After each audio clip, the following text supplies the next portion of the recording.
Hi, everybody. Happy birthday, Charlie Darwin. Darwin, he thought about a lot of stuff over the years, having to do with the Okay. Okay. Do I need a microphone for people in the back? Okay, so Jonathan's going to get me a microphone. I'll try and project until then. So Charles Darwin thought about the relationships of animals and how they were related. And he did publish a few books on that subject. As was mentioned earlier by someone in the audience, he was born on the same day, the same year as Abraham Lincoln. And both of those individuals really changed how we've thought about the world ever since. So I want to start with the definition. What is a parasite? So, the battery might go out and I don't have no battery for him. Okay. Could be super mic'd up. Can you guys hear me better now? Okay, good, good. Okay, so a parasite is an organism that lives in or on another organism, a different species, and benefits by deriving nutrients at the other's expense. So we think of parasites as something that does harm to its host. Okay? And parasitism is the most prevalent lifestyle on Earth. 40% of all the known species that have been characterized are parasitic, which is crazy to think about. Of all the species that we know about and have been described, 40% live this parasitic lifestyle. And that's probably a gross underestimate of how many parasites are out there. It's believed it's more like 4 to 1 in favor of parasites. This is a very easy way to live because you don't have to make your own stuff. You don't have to do all the work. You can just live off somebody else's work. It's a great way to live if you can do it. And then a couple other terms. So parasites, here's sort of a classic example, a tick living on a deer. And then there's also parasitoids. And parasitoids, anybody seen that movie Alien? That would be a parasitoid, something that infects its offspring into a host and kills the host. Okay, so that's a great example of a parasitoid. And you see these a lot in things like caterpillars. So there's a lot of different species that are parasitic. In fact, in the metazoans, the multicelled animals, parasitism has evolved independently at least 223 times. So you find it all through the metazoans, the arthropods, the insects in those groups. There's some groups that are all parasitic. The black groups are completely parasitic, no free living organisms. Dark gray, quite a few parasites, and then the white groups have no parasites in the group. So you can see parasitism is very common among the metazoans. You start looking at some other groups, fungi, a lot of parasites in that group. Protozoans are single-celled eukaryotes, a lot of parasites in that group. Bacteria, a lot of things. I think we could all agree strep throat. You know, it's a bacterial infection, but we would call it a parasite because it lives off you, it does harm, okay? Viruses, obligate parasites, viruses have to divide inside you. There's some that we could maybe say are commensal, that don't actually harm the host, but pretty much all parasites. And the exceptions are the plants. They're using sunlight, right? So there aren't very many parasitic plants. There are some. And then among the archaea, that whole domain of organisms, archaea, there's only one that they think is a parasite. So there's this whole group of organisms that doesn't seem to like to be parasites. But among the other groups, there's a lot of parasites in the groups. So Darwin, He wrote The Origin of the Species, and in The Origin of the Species, he talked about parasites being very regressive, that they're degenerate, they don't, they've sort of lost all these abilities and these different structures, and there's not much to parasites, okay? That was how Darwin thought of them and described them at the time. And that's sort of true when you look at something like a tapeworm. Here it is living in a gut, okay? And tapeworms don't have a gut, but they don't need a gut, they live in one. So they just absorb all their nutrients right across their outer surface, and they don't have a gut of their own, okay? So they've lost, that whole group lacks guts. And we've seen in evolution, if any of you have taken any courses where you've talked about evolution, that non-useful structures and organs tend to be lost over time. If you're not using it, you lose it, okay?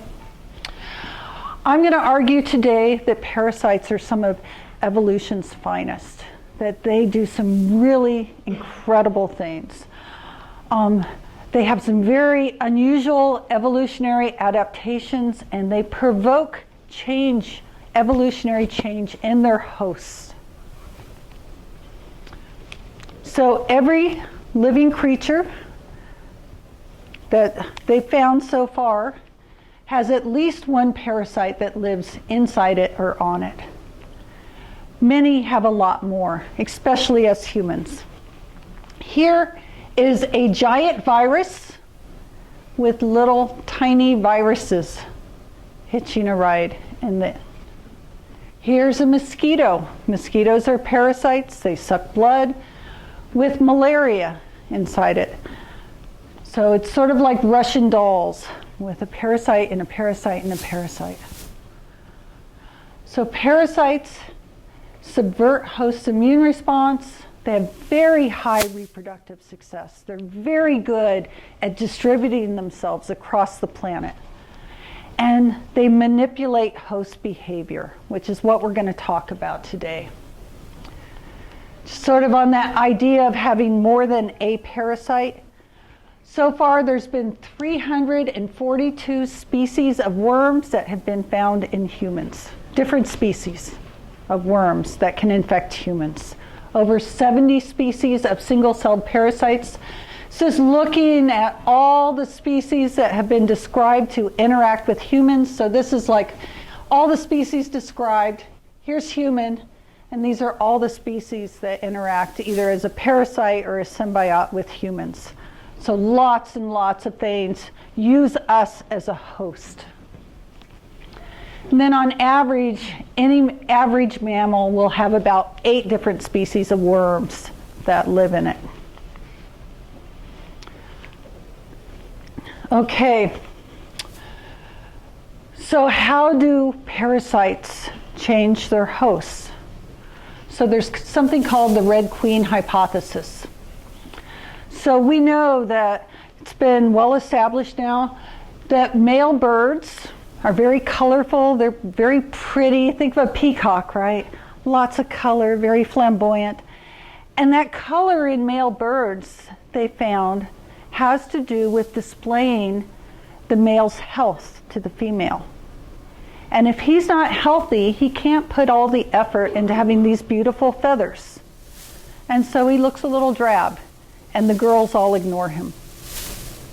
Okay? In mammals, they use smell. In fact, they've shown that women can smell a good genetic mate. That girls can meet someone, and from their smell, they can say, I like you. And what it is they like about that person is that their immune genes are different. They would be a good parent. They would be a good father because our offspring would have a better chance at survival. So it's not something we think about, but they've shown through studies that this is something women can determine. So the Red Queen hypothesis has to do with, rather than just looking at this mountain is influence evolution and the weather patterns are influence evolution, it's looking at the biotic or the living factors that influence evolution and host. So it's come to mean over time sort of the evolutionary arm race between a host and their ability to fight off infectious agents, parasites, and the parasite's ability to change to continue to infect that host. Okay? And in fact, it's been proposed that sex evolved out of the host need to be able to shuffle its genes to make offspring that will be resistant to parasites. So now I want to talk about how parasites control behavior in their host. So we're going to talk about 4 different examples: offspring care, spontaneity, sociality, and suicidal behavior. So this is a ladybug, okay, and this ladybug is guarding the cocoon of a wasp. And birds like to eat cocoons. They know they're full of nice, juicy insects. It's a favorite little treat. You know what birds don't like to eat? Ladybugs. They taste terrible, a little bit toxic. Big, red, showy shell to say, hey, you don't want to eat me. So this ladybug is going to stand guard over this cocoon. And what's worse is that wasp larvae was injected into the ladybug by this wasp. It grew inside her. It came out of her, made a cocoon, and locked her feet into the cocoon. And during this stage, this ladybug acts like a zombie. It's unable to walk away, get away. It just twitches occasionally and sits there until the cocoon hatches. And then about 25% of them actually survive this and go about the rest of their life. So it turns out the group that does research on these ladybugs and their parasite host, they found that the wasp is infected with a virus, and this virus is asymptomatic in the wasp. It doesn't do anything to the wasp. The wasp doesn't get sick at all. And in fact, that virus locates in the ovipositor of the wasp where she sends out her eggs. And when she infects the ladybug, the virus enters with her. And about the time that the larva is being released from the ladybug is about the time the ladybug's immune system finally kicks in to kill this virus. And the immune system does all this damage to the neurons in the ladybug, and she loses her ability to walk away. So she just sits there, and about the time the wasp emerges from the cocoon, her neurons start to heal and she recovers. So it's a virus infecting a wasp that's co-evolved to create this behavior in the ladybugs. Okay, spontaneity. So this pretty little critter here is a jeweled wasp, and she lays her eggs on cockroaches. And she's able to, through her venom, control the decision-making behavior in this cockroach.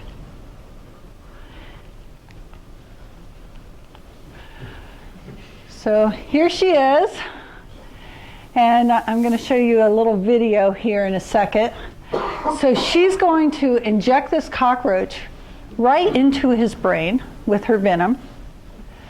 And she's going to inject him in the area that regulates locomotion.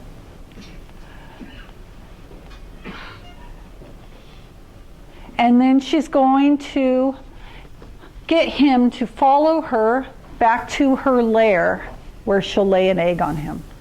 So this video is really long. I can't show you the whole thing, but I can show you bits and pieces. So here she is. Isn't she beautiful? And there's the cockroach. Too bad for him. She's got him. That quick. She's got him. And she's stinging him. And his life's about to get really bad.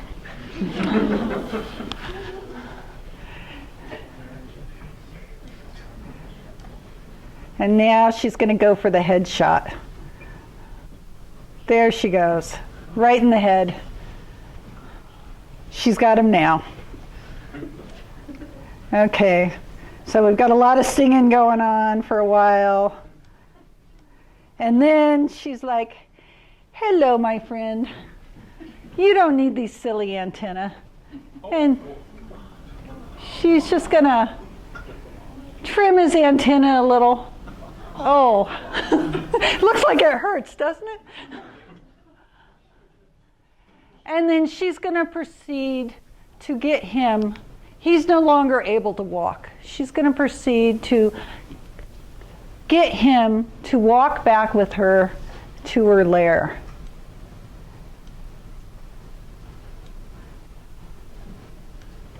And there he is, slowly following her back.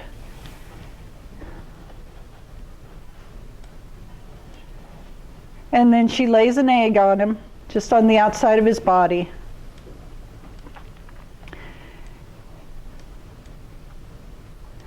She puts all these rocks, puts them in there, locks them in. There's the egg, okay? And that egg's gonna get bigger, and then it's gonna decide to go inside that poor little cockroach. So there it is, going in the body. And that's the larva inside the cockroach.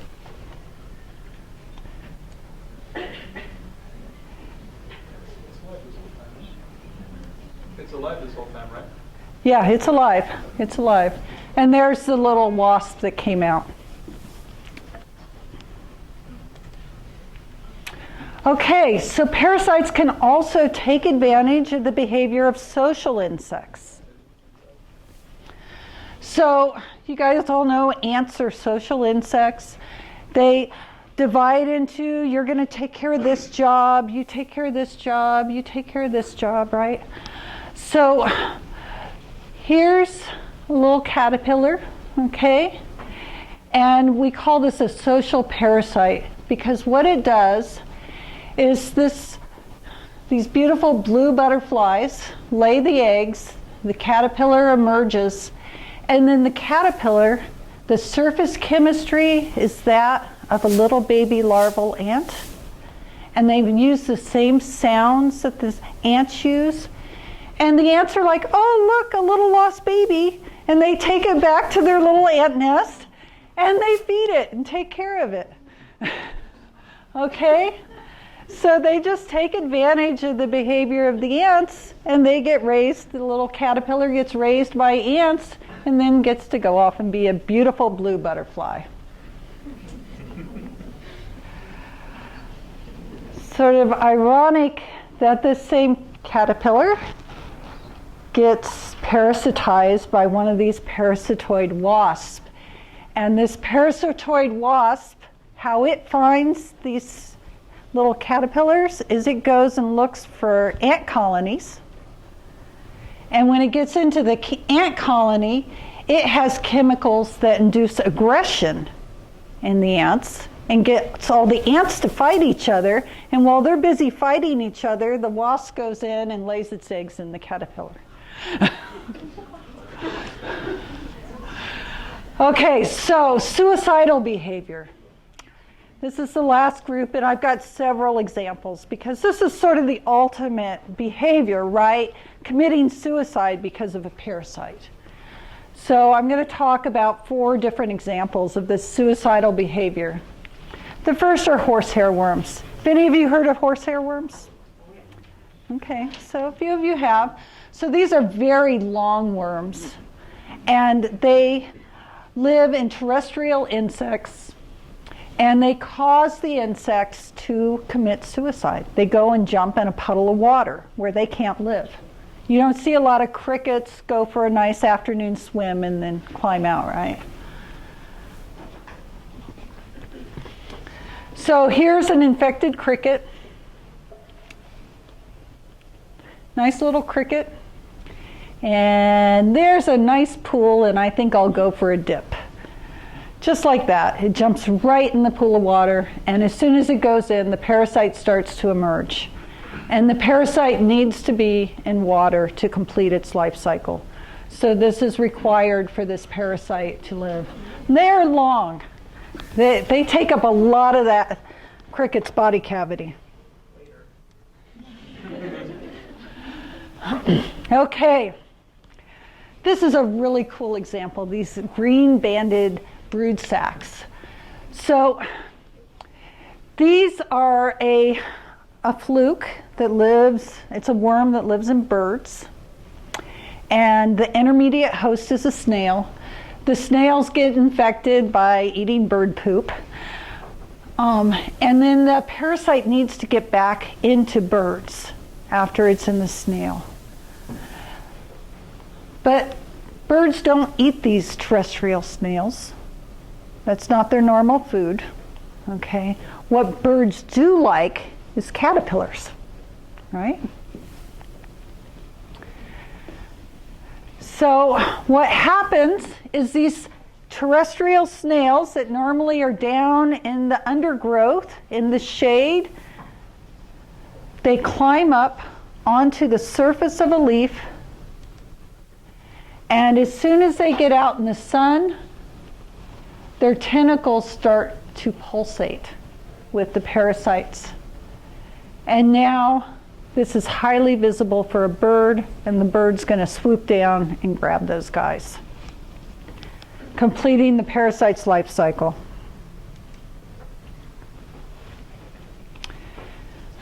We just looked at these guys in class today, lancet flukes. So I'm teaching parasitology right now. So here's a nice little lancet fluke, okay? And these live in the liver of things like cows and sheep, animals like that, and humans occasionally, if you go around eating ants. So the lancet fluke has a very interesting life cycle. So here's an infected cow. It's got the liver fluke, okay?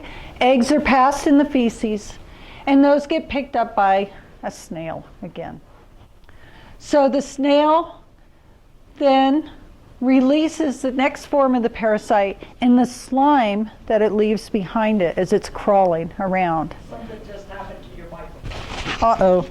I think the battery died. I'm sorry. I'll try and speak really loudly, okay? So the next stage of the parasite is in the slime of the snail, and ants just happen to love to eat snail slime. It's like their favorite treat.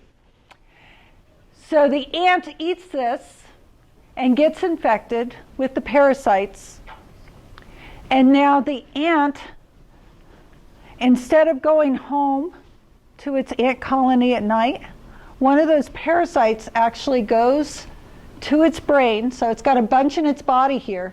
One always goes to the brain. And that one in the brain causes it to crawl up a blade of grass in the evening and clamp its jaws down, and it won't let go till the morning. Now, when do cows and sheep like to graze on grass? In the evening. So what will happen is those ants will be grazed upon and continue the life cycle in the cow. Okay. The last parasite I want to talk about is toxoplasmosis. And do we have any cat owners in here?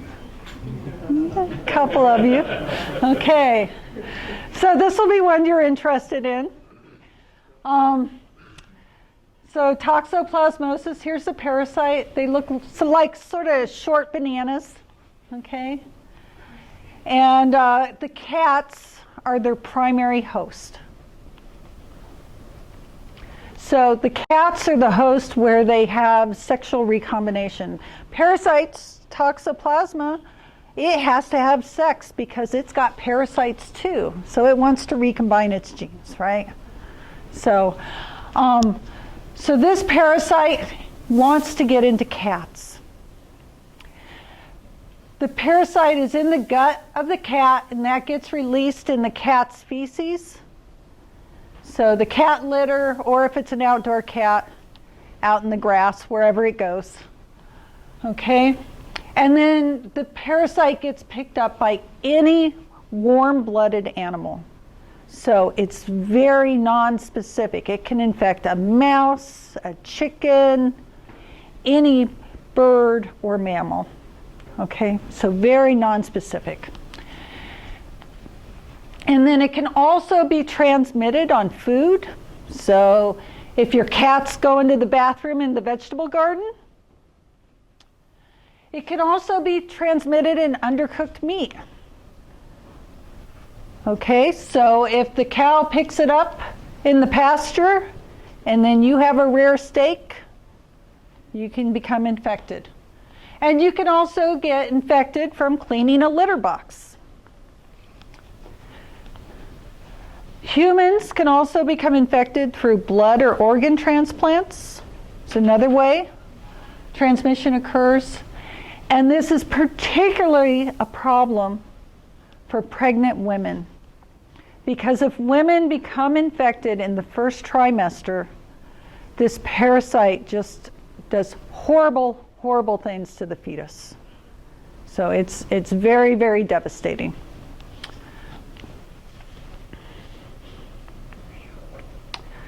A lot of people are infected with this parasite. It's probably the most common infection in humans, about 30% worldwide. So a lot of people are infected. Okay, so T. gondii alters behavior, and we've known this for a long time. We knew this when I was an undergraduate, okay? So that was a long time ago. Here, they did a study, okay? They took rats, and they took uninfected rats, and they took infected rats. And they put them in an open area. Some of those areas had rat urine, some of them had rabbit urine, some of them had cat urine, and some of them had nothing.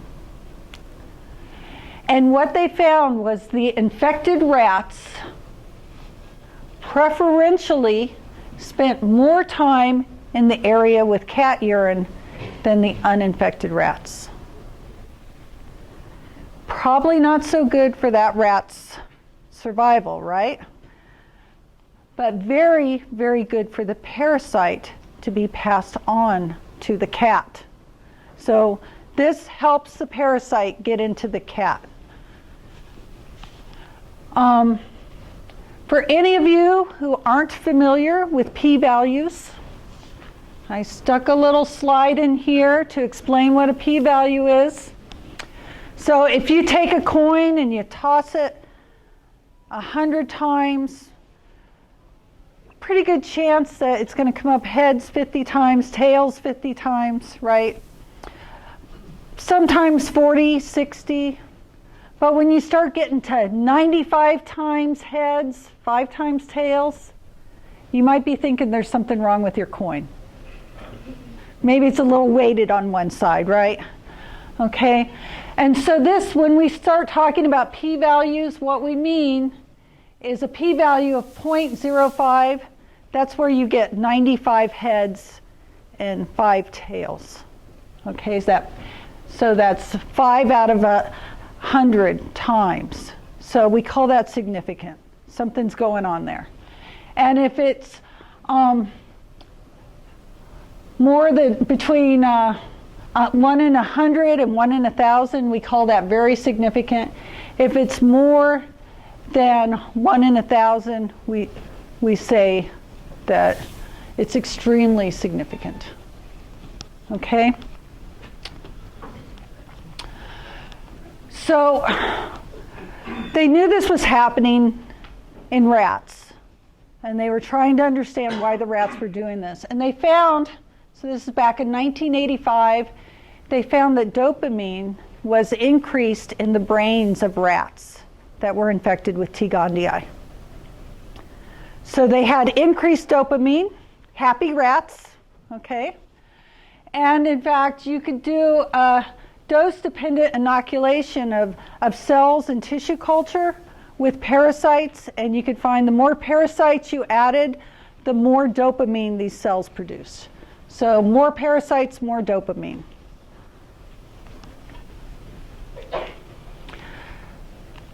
So then someone looked in the T. gondii, and they found that T. gondii actually has 2 enzymes that are involved in the making of dopamine. So this phenylalanine hydroxylase and tyrosine hydroxylase, down here's dopamine. Dopamine makes you happy, okay? So these 2 enzymes, T. gondii has those enzymes, okay? And in fact, this enzyme here, this tyrosine hydroxylase, that's the enzyme that's tightly controlled that determines how much dopamine you have in your brain. So that's the rate limiting enzyme in the body. So T. gondii is making the enzyme that controls how much dopamine is in the brain.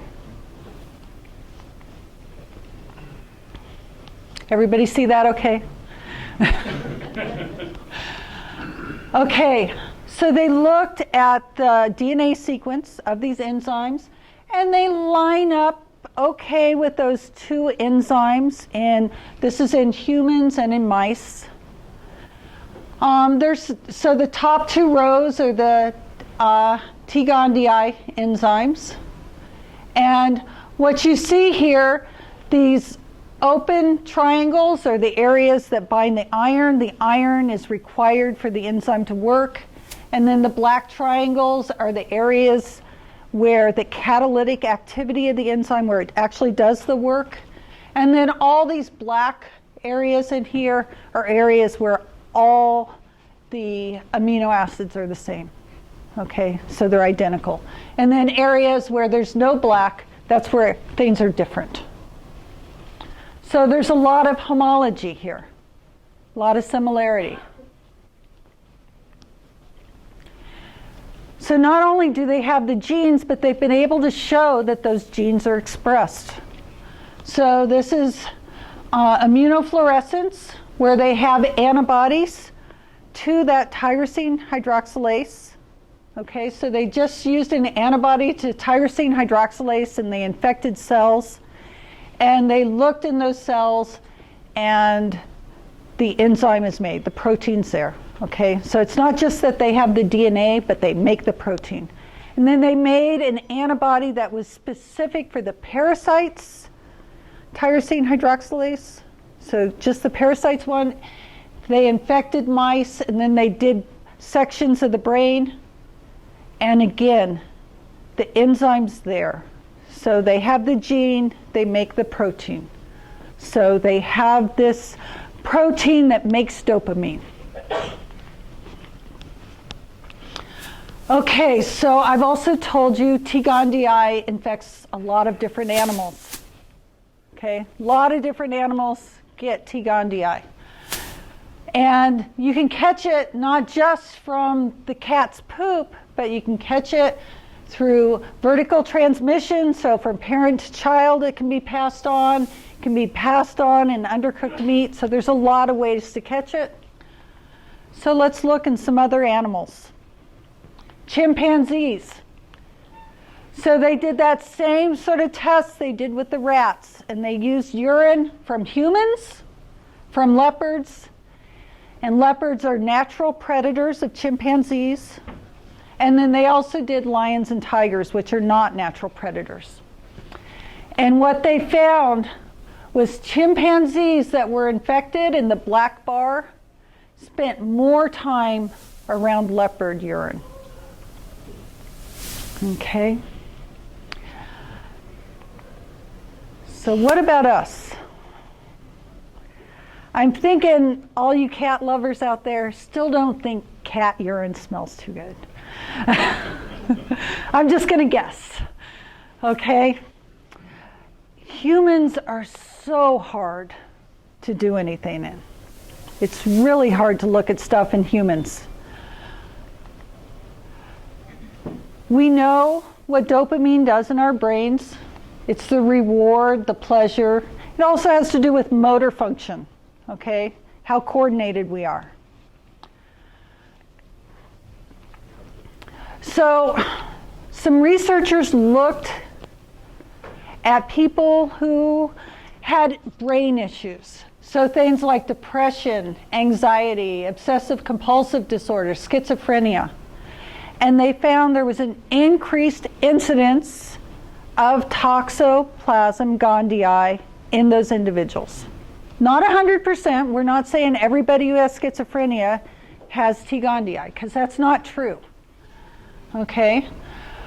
But when you look here, this was a study done in northern Mexico City. They had 36 patients with schizophrenia. 10 of them had T. gondii, or 26%.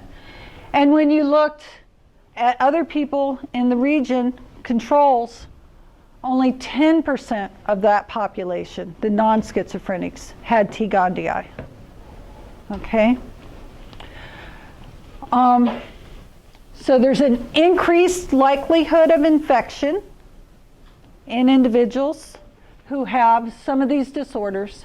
And in fact, antipsychotic drugs that block dopamine, such as haloperidol, is commonly used to treat schizophrenia. So they reduce dopamine as a way to treat schizophrenia. So these were some really interesting studies when they came out. Generated a lot of talk, a lot of excitement, okay? So there was, in the Czech Republic, they did a whole series on personality questionnaires and looked at the blood of people who took these questionnaires to see if they were infected with T. gondii. And what they found in 9 out of 11 studies, not in every study, but 9 out of the 11 studies, is that there was a real difference between men who were infected with T. gondii and women who were infected with T. gondii. So infected men had what we call lower superego strength. So they were more likely to disregard rules, more expedient, superstitious, jealous, dogmatic. Okay, that was the men. The women, on the other hand, had this higher superego. They were more warm-hearted, outgoing, conscientious, persistent, moralistic. Okay, so they saw this pattern in humans. And again, humans are really difficult to look at. Because can you say somebody who's a rule breaker, that's their trend, that they don't like to eat rare steak? And so there's more of those people infected because of their behaviors rather than the parasite causing the behavior. People who like cats, maybe you guys are a little more warm-hearted, okay? Maybe that's what makes you like cats. So it's very difficult to tease these things out in human populations. But they didn't just look at personality. They also looked at psychomotor performance, and they found that infected people lost concentration more quickly and performed poorly on these tests. And among the military conscripts in the Czech Republic, they found that they had a much higher rate of traffic accidents. Okay? So maybe there's something going on there. Now here's another study that looked with autopsies and looked at how people died. Okay? And it rated what people died from. Did they die from a risky behavior? Or did they die because they had a chronic disease and they died? And what they found, so they looked at 97 autopsies, they did PCR to look for Toxoplasma gondii DNA in the brain. And of the 42 individuals who died from risky behavior, they had a car accident and the accident was their fault. Okay? They were the cause of the car accident. They died of a drug overdose. One of them died of carbon monoxide poisoning.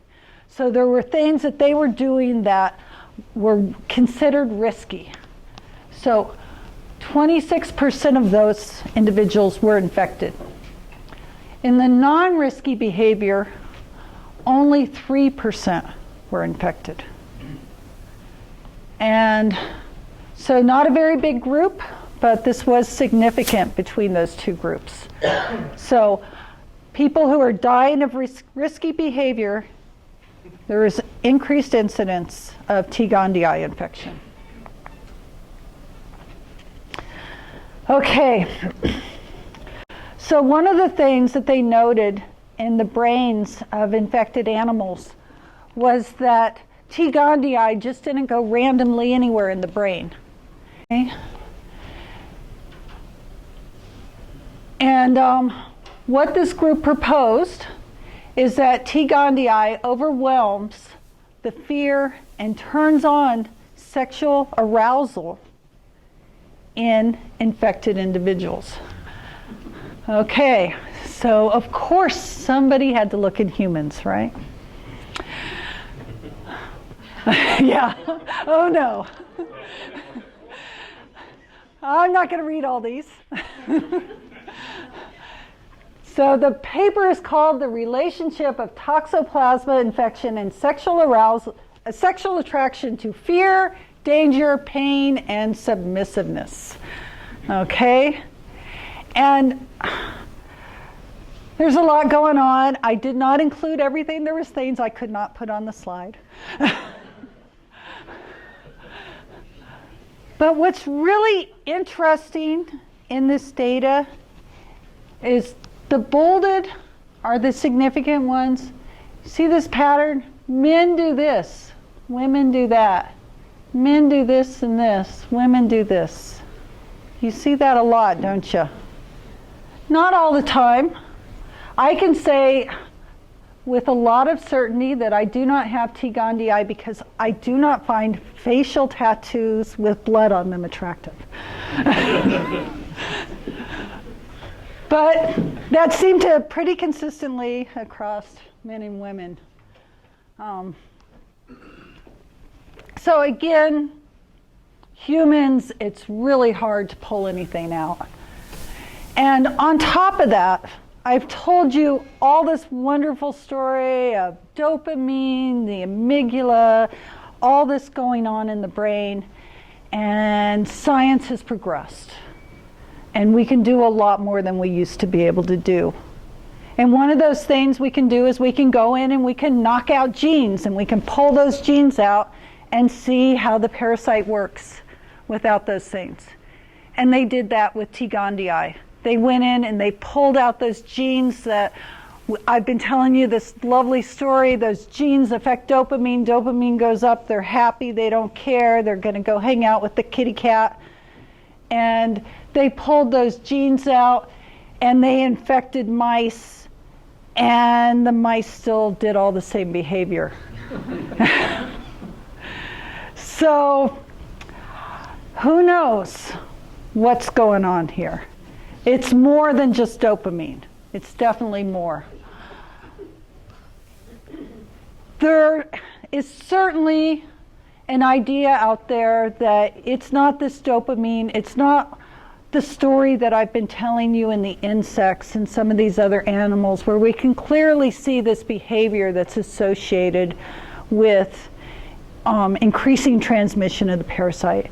This may just be simply neuropathology, neuroinflammation. Their brains are messed up. Their brain's not working right. They go hang out by cat urine because they don't know better, okay? Because their brain isn't working right. It may just simply be that simple. Humans are a dead-end host for this parasite, right? But the parasite doesn't know what host it's in. So it's probably going to do whatever it's doing, whether it's in a human or a mouse.